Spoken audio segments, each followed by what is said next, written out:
Instead of movies, instead of apps, it's all research and education services.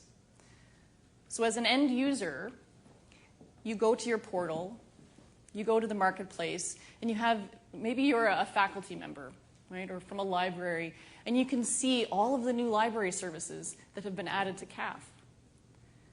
Today you don't have that visibility, but through this portal you would, and you could see, oh yeah, that application would be fantastic for my department. That would add a lot of value for my research team.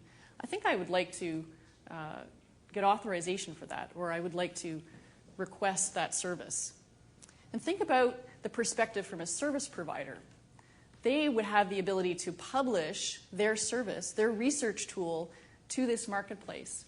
And in doing so, they could tailor that and target that service to a specific community of interest. If it's an ocean science research portal, they could target it to the ocean scientists.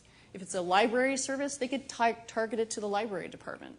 And they know that the library department's going to see that service come up on their portal. And that's pretty compelling for the service provider.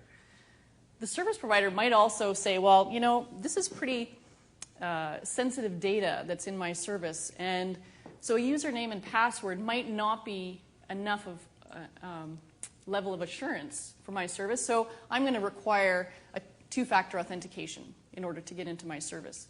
They could set that up right up front. Maybe they would also specify the classification of their service. And that classification can do a couple of things. It can determine where the service shows up on the end user's portal. If you think back to the Netflix example, so is it a romance? Right? Is it a drama? Is it an action? So that provides the users with some